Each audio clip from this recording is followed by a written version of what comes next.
Salut tout le monde, j'espère que vous allez bien. J'ai un peu changé d'angle de vue parce que j'ai un peu changé, j'ai rajouté des étagères et tout et j'étais plus très confortable là où j'étais.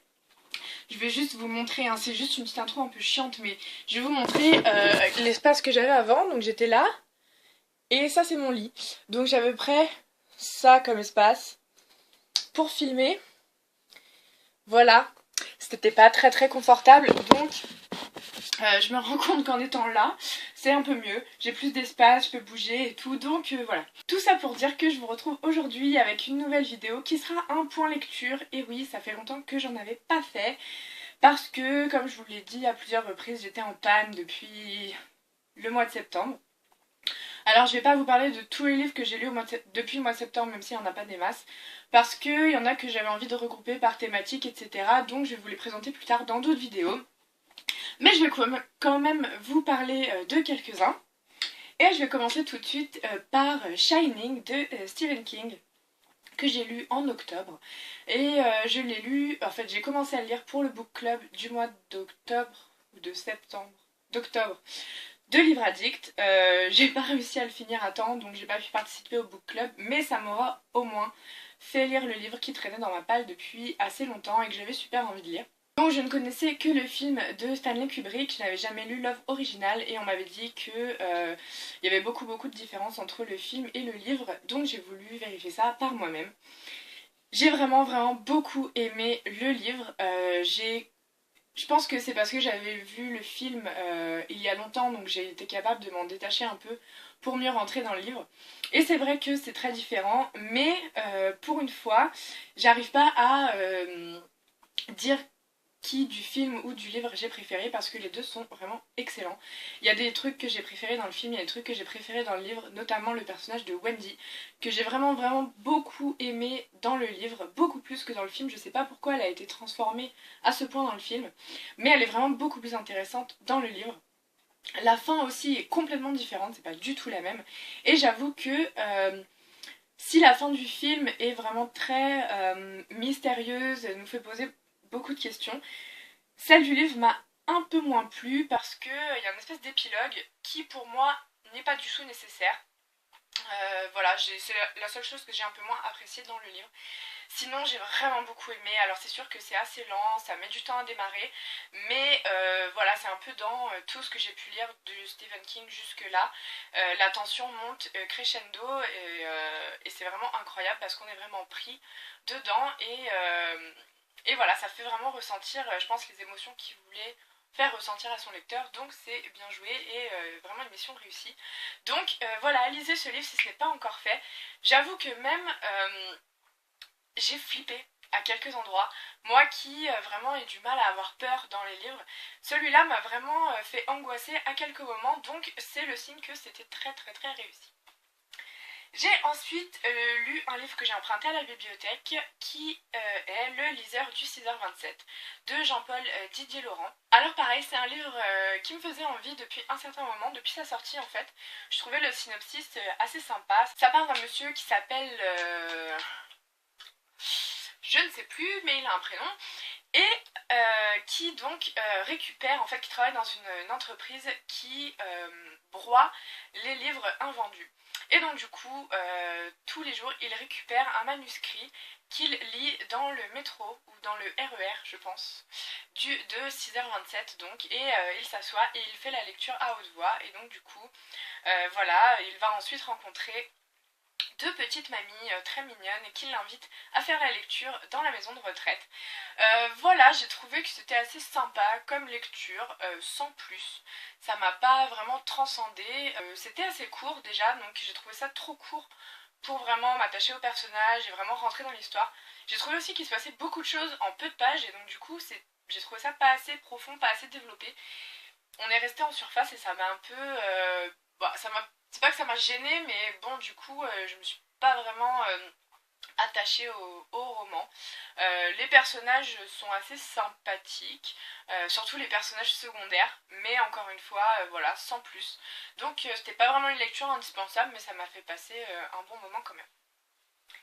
J'ai ensuite lu, donc dans un genre complètement différent, mais vous commencez à être habitués, un livre assez lourd du coup, qu'on me recommandait depuis très longtemps et dont j'étais très curieuse. Il s'agit de L'insoutenable légèreté de l'être de Milan Kundera, qui est donc un classique contemporain.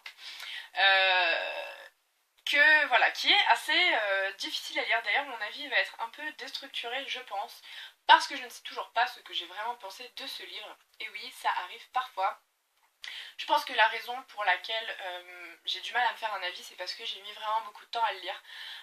Voilà, j'étais en panne et ça m'a pas trop sorti de la panne. Et surtout, c'est pas un livre en fait que j'ai réussi à lire comme ça d'une traite, parce que vraiment c'est très dense. Et du coup, j'ai dû m'arrêter, alors que j'avais quand même envie de continuer, mais j'ai dû me forcer à m'arrêter au bout d'un certain nombre de pages pour pouvoir digérer en fait ce que je venais de lire. Donc du coup, je l'ai vraiment laissé traîner. Je pense que... Enfin oui, en fait, j'ai bien aimé. Euh, mais j'ai pas eu le coup de cœur qu'on m'avait prédit. Enfin, on m'a dit vraiment c'est génial, etc. J'ai pas eu ce coup de cœur là. Peut-être parce qu'il faudrait que je le relise autrement ou que je lise même une analyse du livre. Parce que je pense que j'ai pas tout bien compris à 100%. Mais ça m'a quand même touchée. J'ai quand même compris, je pense, où l'auteur voulait en venir.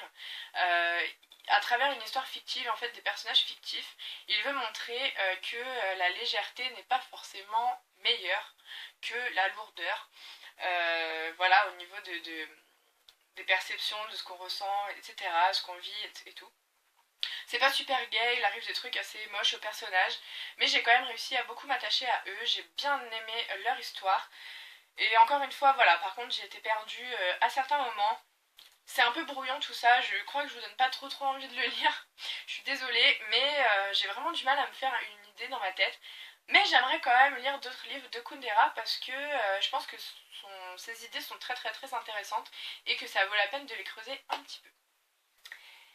Après ça, j'ai lu un livre dont je vous ai déjà parlé dans le bilan, mais je vais vous en reparler très vite. C'est Two Boys Kissing de David Levitan que Caroline Alaska m'avait recommandé. Je sais que d'autres personnes l'ont lu aussi et ont beaucoup aimé. Ma lumière vient de changer, je ne sais pas trop ce qui se passe, donc si vous me voyez plus très bien, désolée. J'ai pas un matériel de pro, donc voilà. Donc Two Boys Kissing, voilà, je vais pas m'attarder dessus parce que je vous en ai déjà assez parlé dans le bilan. C'est un de mes gros coups de cœur de l'année 2015. Lisez-le, c'est très beau, c'est très poétique, c'est très tendre, c'est très sensible, ça fait pleurer, ça donne espoir, ça fait aimer, c'est vraiment merveilleux. Ensuite j'ai lu... Ah, ma lumière vient de rechanger, bon, c'est plein de surprises cette vidéo, j'aime bien. J'ai lu Psycho Killer de Anonyme, qui a écrit la fameuse saga du Bourbon Kid dont j'arrête pas de vous parler, que j'adore, etc. Je voulais absolument lire ce livre qui ne fait pas partie de la saga mais qui est à part, évidemment, parce qu'il faut l'avoir lu pour lire le tome 5 du Bourbon Kid, vu que le tome 5 du Bourbon Kid est un crossover entre celui-ci et la saga. Voilà. Donc je l'ai lu, on a ici affaire à un autre tueur sanguinaire qui s'appelle l'Iroquois. J'ai bien aimé, ça reste vraiment dans l'univers du Bourbon Kid. Voilà, c'est vraiment un univers tarantinesque, plein d'humour, plein de sarcasme, plein de violence un peu gratuite aussi, et plein de références pop culture que j'adore forcément. Celui-là, oui voilà, j'ai vraiment beaucoup aimé. La seule grosse différence avec la saga du Bourbon Kid, c'est que dans celui-là, il n'y a pas d'éléments fantastiques. Et j'ai trouvé ça quand même chouette parce que voilà, c'est pas quelque chose que j'ai incroyablement apprécié dans la saga. Et donc là, c'est vraiment une enquête pure et dure, sans vampire, sans loup-garou, sans je ne sais quoi d'autre. Donc c'était vraiment pas mal. J'ai beaucoup aimé et maintenant j'ai hâte de lire le tome 5 du Bourbon Kid qui va donc rencontrer l'Iroquois. Après ça, j'ai lu un livre que j'avais acheté en avril, donc à mon retour du Danemark, et que j'avais mis de côté parce que c'était pas le moment. Et finalement, je l'ai lu à Noël. C'est d'ailleurs ma dernière lecture de 2015. J'ai terminé le 31 décembre. Il s'agit de ce livre qui a un nom à rallonge, donc je ne vais pas me ridiculiser à prononcer, mais comme vous le devinez facilement, ça parle des mythes nordiques.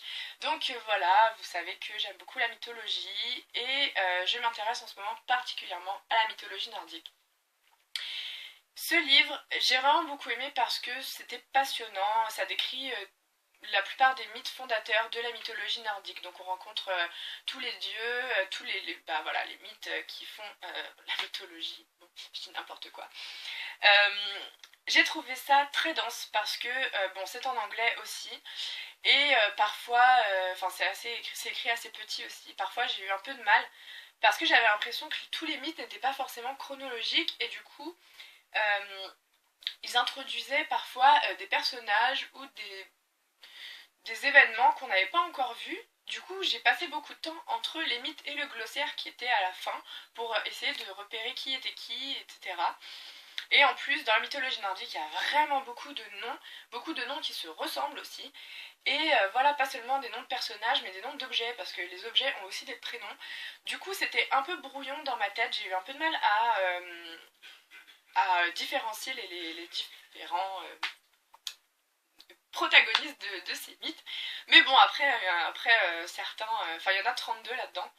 Donc au début c'était un peu galère et finalement j'ai réussi à me représenter le truc. J'ai eu un peu de mal aussi à me représenter la création du monde, parce que la création du monde dans la mythologie nordique, c'est assez compliqué. Voilà, je ne vais pas essayer de vous l'expliquer, mais c'est assez compliqué, donc il faut avoir beaucoup d'imagination. Je me suis rendu compte aussi que j'aurais peut-être dû lire l'introduction avant de lire le livre, chose que je ne fais jamais parce que souvent les introductions ça spoil tout le livre, j'avais pas envie de me faire spoiler les histoires. Mais l'introduction est quand même très bonne, on a un dessin du monde en fait nordique et ça c'est vachement utile parce que c'est pareil, c'est assez compliqué, il faut pouvoir se le représenter. Donc ça ressemble un peu à ça. Voilà, donc vous voyez pourquoi sans dessin c'est un peu plus compliqué à se représenter. Mais je trouvais ça super intéressant. Et donc voilà, l'intro présente bien la cosmogonie, le panthéon de la mythologie nordique. Tout ça pour dire que j'ai trouvé ça super intéressant. Ce que j'ai trouvé aussi particulièrement chouette, c'est de voir que les dieux nordiques sont complètement différents des autres dieux qu'on connaît, donc les dieux grecs, les dieux romains, les dieux égyptiens, qui eux sont vraiment tout puissants, sont vraiment placés au-dessus avec une certaine arrogance due à leur position. Alors que les dieux nordiques sont beaucoup plus humains en fait. On parle de leur faiblesse sans souci. Ils rencontrent souvent les humains, ils se font souvent battre d'ailleurs par des humains ou par d'autres créatures. Et voilà, ils sont beaucoup plus proches en fait de la terre, de la nature. Donc j'ai trouvé ça super intéressant de voir une mythologie complètement différente de celle que je connais. Et du coup, bah, je vais continuer d'investiguer la mythologie nordique parce que c'est vraiment génial. Ce que je trouve un peu dommage, c'est que j'ai l'impression qu'on n'a pas beaucoup de documentation, en tout cas ici en France. Parce que les seuls livres que j'ai trouvés en librairie, à chaque fois dans le rayon, il y a 3 ou 4 pauvres livres. Donc voilà, je vais essayer de trouver dans la littérature en anglais parce que de ce que j'ai vu, ils ont beaucoup plus de sources. Et enfin, ma première lecture de l'année 2016, comme je l'avais annoncé dans le bilan, enfin dans les livres que je veux lire en 2016, il s'agit du premier tome des Outrepasseurs. Voilà, donc je vous ai parlé. Je l'ai lu quasiment d'une traite. Ben, j'ai dû m'arrêter pour dormir en fait, mais je l'ai repris le lendemain et je l'ai fini très très vite. J'ai vraiment beaucoup aimé.